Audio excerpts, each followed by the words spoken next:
রাসূল সাল্লাল্লাহু আলাইহি ওয়াসাল্লামের যুগে আলকামা নামে মদিনায় এক যুবক বাস করত।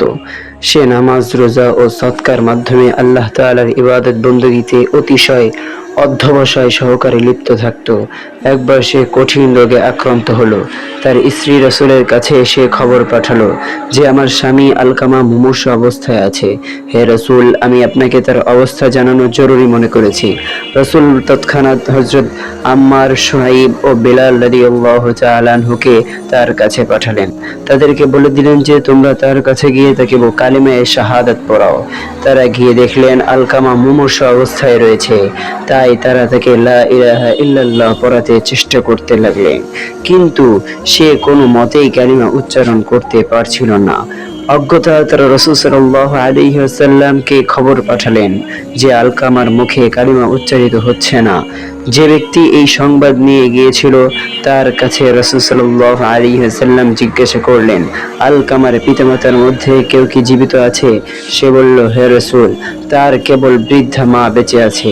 রাসূল তৎক্ষণাৎ তাকে আলকামার মায়ের কাছে পাঠালেন এবং বললেন, তাকে গিয়ে বলো যে তুমি যদি রাসূল সাল্লাল্লাহু আলাইহি ওয়াসাল্লামের কাছে যেতে পারো তবে চলো, নচেত অপেক্ষা করো, তিনি তোমার সাথে সাক্ষাৎ করতে আসছেন।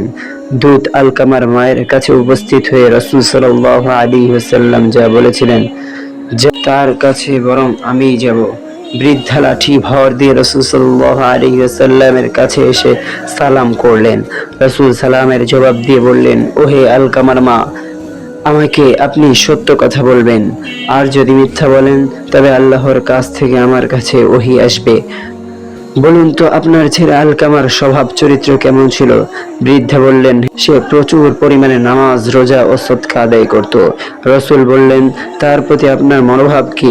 বৃদ্ধা বললেন, হে আল্লাহর রাসূল, আমি তার প্রতি অসন্তুষ্ট। রাসূল বললেন, কেন? বৃদ্ধা বললেন, সে তার স্ত্রীকে আমার উপর অগ্রাধিকার দিত এবং আমার আদেশ অমান্য করত। রাসূল বললেন, আলকামার মায়ের অসন্তোষ হিতু কালিমা উচ্চারণে আলকামার জিহ্বা আষ্ট হয়ে রয়েছে। তারপর রাসূল সাল্লাল্লাহু আলাইহি ওয়াসাল্লাম বললেন, হে বেলাল, যাও, আমার জন্য প্রচুর পরিমাণে কাষ্ঠ জোগাড় করে আনো। বৃদ্ধা বললেন, হে রাসূল, কাষ্ঠ দিয়ে কি করবেন? রাসূল বললেন, আমি ওকে আপনার সামনে আগুনে পুড়িয়ে দিব। বৃদ্ধা বললেন, হে রাসূল, আমার সামনে আমার ছেলেকে আগুন দিয়ে পোড়াবেন না, আমি তা সহ্য করতে পারবো না।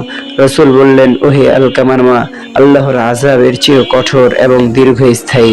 এখন আপনি যদি চান যে আল্লাহ আপনার ছেলেকে মাফ করে দিক, তাহলে তাকে আপনি মাফ করে দেন এবং তার উপর সন্তুষ্ট হয়ে যান। অন্যথায় সে আল্লাহর হাতে আমার প্রাণ, তার কসম, অন্যথায় যে আল্লাহর হাতে আমার প্রাণ, তার কসম, যতক্ষণ পর্যন্ত না আমি তার উপর অসন্তুষ্ট থাকবেন, যতক্ষণ আপনি তার উপর অসন্তুষ্ট থাকবেন, ততক্ষণ নামাজ, রোজা ও সদকা দিয়ে আমি আমার ছেলে আলকামার উপর সন্তুষ্ট হয়ে গিয়েছি। রাসূল বললেন, ওয়ে বেলাল, এবার আলকামার কাছে যাও, দেখো সে লা ইলাহা ইল্লাল্লাহ বলতে পারে কিনা। কেননা আমার মনে হয় আলকামার মা আমার কাছে কোনো লাজ লজ্জা না রেখে যথাযথ কথাই বলেছে। হযরত বেলাল তৎক্ষণাৎ গেলেন, শুনতে পেলেন ঘরের ভিতর থেকে আলকামা উচ্চস্বরে উচ্চারণ করছে, লা ইলাহা ইল্লাল্লাহু মুহাম্মাদুর রাসূলুল্লাহ। অতঃপর বেলাল গৃহে প্রবেশ করে উপস্থিত জনতাকে বললেন, শুনে রাখো, আলকামার মা অসন্তুষ্ট থাকার কারণে সে প্রথমে কালিমা উচ্চারণ করতে পারেনি, পরে তিনি সন্তুষ্ট হয়ে যাওয়ায় তার জিহ্বা কালিমা উচ্চারণে সক্ষম হয়েছে। অতঃপর এবং রাসূল নিজে উপস্থিত হয়ে তার গোসল ও কাফনের নির্দেশ দেন, জানাজার নামাজ পড়ান এবং দাফনে শরীক হন।